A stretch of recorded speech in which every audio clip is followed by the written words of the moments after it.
Soviet union का विघटन होना 20th सेंचुरी की सबसे बड़ी घटना थी और इसके पीछे कई रीज़न थे। सोवियत सिटीजन्स ने ये नहीं कहा था कि यार आज तो बहुत बोर हो रहे हैं, चलो आज हम सोवियत यूनियन को ख़त्म ही कर देते हैं। इसके पीछे की हिस्ट्री शुरू करते हैं। सोवियत यूनियन को इस्टेब्लिश किया गया था 1922 में बाय व्लादिमीर लेनिन।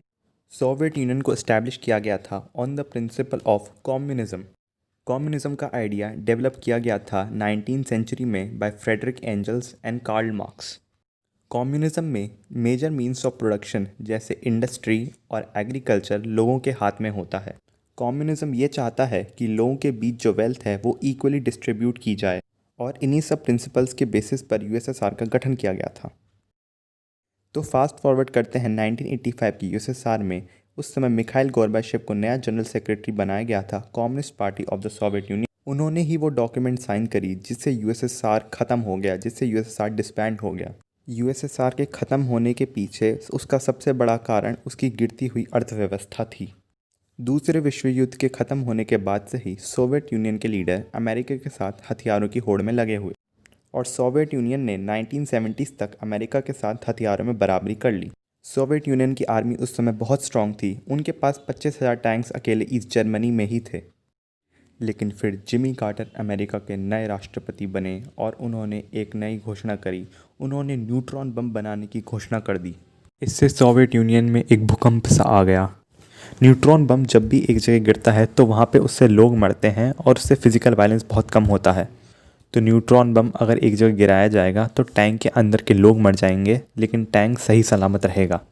इसका मतलब ये था कि ना केवल उनके सारे टैंक्स इनफेक्टिव हो गए, बल्कि उनके टैंक्स एक जंग में लिए भी जा सकते थे। इसके विरोध में यूएसएसआर ने एक इंटरनेशनल पीस कैंपेन ऑर्गेनाइज किया और जिमी कार्टर को दबाव में आके वो प्लान कैंसिल करना पड़ा। रोनाल्ड रीगन यूएसए के अगले प्रेसिडेंट बने और उन्होंने यूएसए का मिलिट्री बजट बढ़ा दिया। अमेरिका की बराबरी करने के लिए यूएसएसआर को भी अपना बजट बढ़ाना पड़ा, लेकिन मिलिट्री का बजट बढ़ाने से यूएसएसआर की इकोनॉमी पे बहुत बुरा प्रभाव पड़ा। सोवियत यूनियन का एग्रीकल्चर ऑलरेडी स्टैग्नेट कर चुका था 1980s, लेकिन सोवियत यूनियन की सिटीज़ में ग्रेन्स की डिमांड फिर भी बढ़ रही थी, इसलिए उन्हें इंटरनेशनल मार्केट से अनाज खरीदना पड़ रहा था। सोवियत यूनियन पेट्रोल को एक्सपोर्ट करके अपनी इकोनॉमी को थोड़ा बहुत चला पा रहा था, लेकिन जब पेट्रोल के प्राइसेस 1980s में ड्रॉप हुए तो उसे वेस्टर्न बैंक से लोन लेना पड़ा। उस समय सोवियत यूनियन के सैटेलाइट स्टेट जैसे पोलैंड में एंटी कम्युनिज्म मूवमेंट चल रहे थे, लेकिन सोवियत यूनियन उसमें अपनी आर्मी नहीं भेज सकता था, क्योंकि अगर वो वहाँ पे अपनी आर्मी भेजता उस रेबेलियन को क्रश करने के लिए तो वेस्टर्न बैंक उसे लोन देने से मना कर सकते थे। एक थ्योरी ये कहती है कि अमेरिका ने सऊदी अरेबिया को कहा था कि वो ज़्यादा ऑयल निकाले, जिससे ऑयल के प्राइसेस फेल हों और इसका सोवियत यूनियन पे बुरा प्रभाव पड़े। ओवरऑल हम ये कह सकते हैं कि सोवियत यूनियन की इकोनॉमिक कंडीशन बहुत ही ख़राब हो चुकी थी और मिलिट्री बजट बढ़ाने से वो कंडीशन और ही ज़्यादा ख़राब हो गई। एक और बहुत बड़ा रीज़न यूएसएसआर का अफ़गानिस्तान इन्वेजन था। अप्रैल 1978 में लेफ्ट विंग के लीडर नूर मोहम्मद तारिकी ने मोहम्मद दाऊद खान की सेंट्रिस्ट गवर्नमेंट को हटाया और अफ़गानिस्तान में एक नई गवर्नमेंट इस्टेब्लिश करी। पावर दो मार्क्सिस्ट लेनिनिस्ट ग्रुप्स के बीच शेयर की गई थी। पहले का नाम था पीपल्स पार्टी, उसका अफ़गानी नाम था खल्क पार्टी। दूसरे का नाम था बैनर पार्टी, उसका अफ़गानी नाम था परचम पार्टी।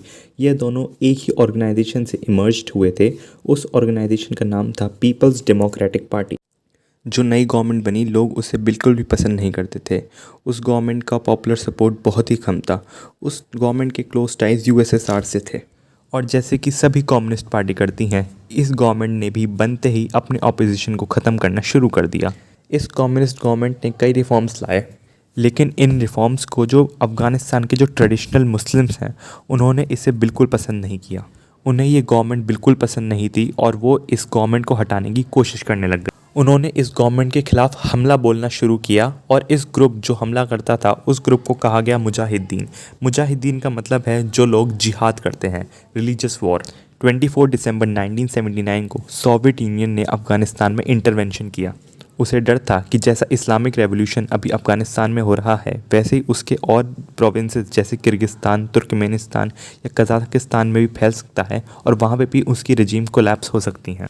इसी बीच वहाँ पे पीपल्स पार्टी के लीडर हाफिजुल्लाह अमीन ने सत्ता हथिया ली थी और वहाँ पे गवर्नमेंट को और अनस्टेबल बना दिया था। सोवियत यूनियन की रेड आर्मी ने आसानी से काबुल पर कब्जा किया और वहाँ के शासक हाफिजुल्लाह अमीन को मरवा के उनकी जगह एक नया शासक बाबर कमाल को सत्ता पर बैठा दिया। यूएसए यानी अमेरिका ने मुजाहिदीन को सपोर्ट किया क्योंकि वो सोवियत यूनियन के अगेंस्ट लड़ रहे थे। यूएसए मुजाहिदीन को खाना और वेपन प्रोवाइड करता था। वो ये सब चीज़ें पाकिस्तान में भिजवाता था और ये सब चीज़ें पाकिस्तान से अफ़गानिस्तान ट्रांसपोर्ट कर दी जाती थीं। मुजाहिदीन को कमज़ोर करने के लिए यूएसएसआर ने ग्रामीण एरिया से लोगों को हटाना शुरू कर दिया। इससे माइग्रेशन की समस्या आ गई और अफ़गानिस्तान से बहुत सारे लोग ईरान और पाकिस्तान में माइग्रेट कर गए। मुजाहिदीन छापामार यानी गुरिल्ला वॉरफेयर करते थे और इससे वो सोवियत आर्मी को बहुत नुकसान पहुंचा पाते थे। मुजाहिदीन ने यूएसएसआर की एयरफोर्स को भी आसानी से झेल लिया था क्योंकि उनके पास shoulder fired anti aircraft missile system था जो उन्हें यूएसए ने प्रोवाइड करवाया था। विश्व भर से कई लोग जो मुजाहिदीन से संवेदना रखते थे उन्होंने भी ये मूवमेंट ज्वाइन किया और वो भी मुजाहिदीन बन गए। यूएसएसआर के इस इन्वेजन में 15,000 सोवियत सोल्जर्स मरे और सोवियत यूनियन अफ़गानिस्तान में एक फेवरेबल गवर्नमेंट इस्टेब्लिश करने में अनसक्सेसफुल रहा।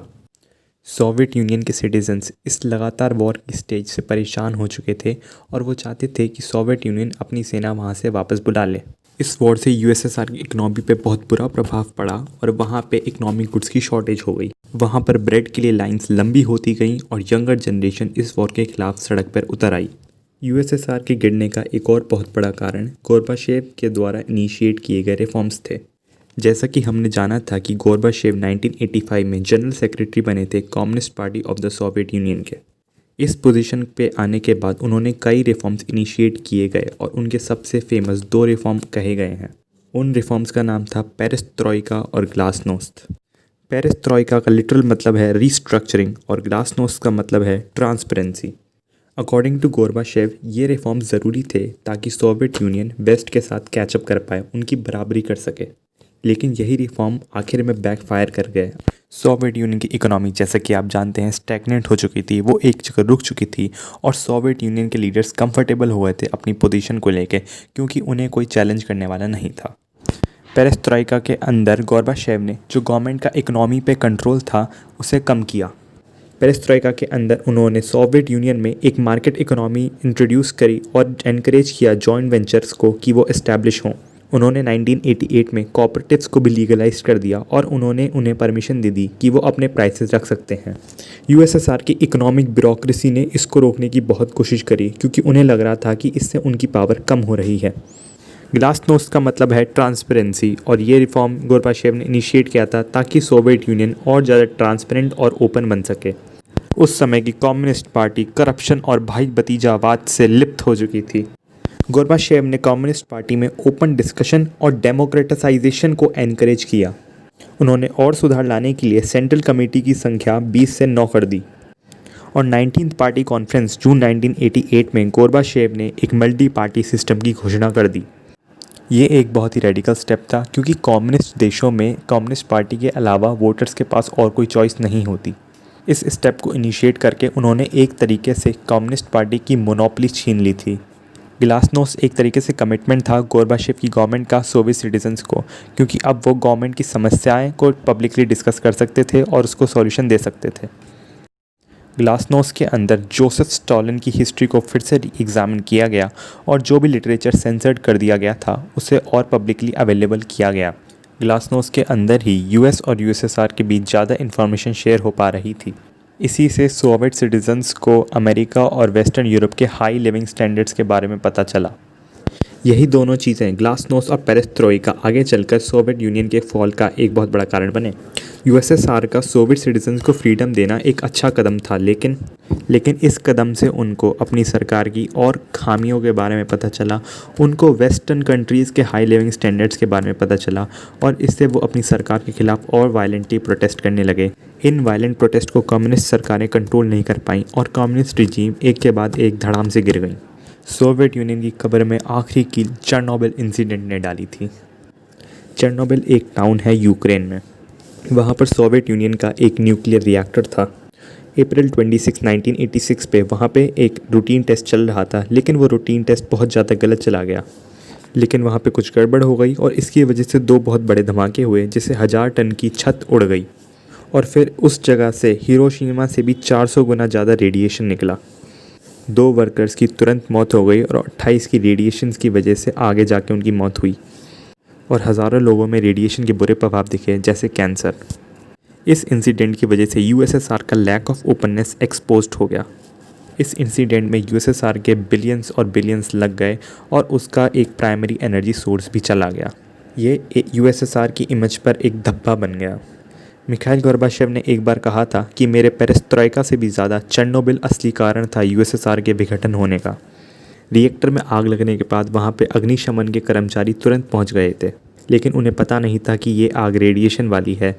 तो जब वो आग बुझा रहे थे तो उन्होंने बताया था कि उन्हें रेडिएशन कील की तरह चुभ रहा है। चेर्नोबिल के रेडिएशन में आयोडीन 131, सीजियम 137, प्लूटोनियम और स्ट्रोंटियम 90 जैसे तत्व निकले थे।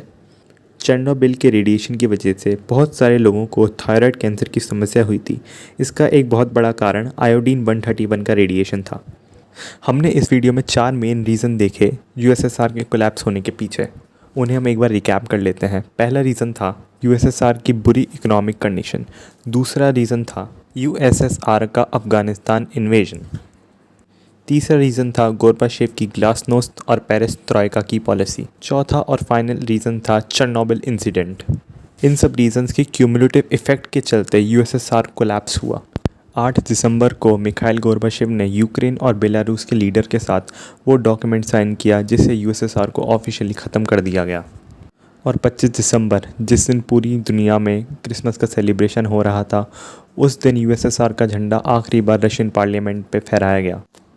गोर्बाचेव ने उसी दिन 25 दिसंबर को अपना रेसिग्नेशन दिया और रशिया के नए प्रेसिडेंट बोरिस येल्सिन बने। गोर्बाचेव ने अपनी रेसिग्नेशन स्पीच में कहा, हम अब एक नई दुनिया में जी रहे हैं। शीत युद्ध और हथियारों की होड़ समाप्त हो चुकी है। उन्होंने ये भी कहा कि मिलिट्रीकरण की प्रोसेस अब ख़त्म हो चुकी है, जिसकी वजह से उनकी इकोनॉमी, पब्लिक एटीट्यूड और मॉरल पे बुरा प्रभाव पड़ा। और इसके बाद सोवियत यूनियन, जो दुनिया का सबसे बड़ा देश था, वो सिर्फ किताबों में इतिहास बनकर रह गया। तो यार, अगर वीडियो अच्छा लगा तो सब्सक्राइब और लाइक करो और मुझे ये बताओ कि मैं और किस टॉपिक पे वीडियो बना सकता हूँ। Thank you very much.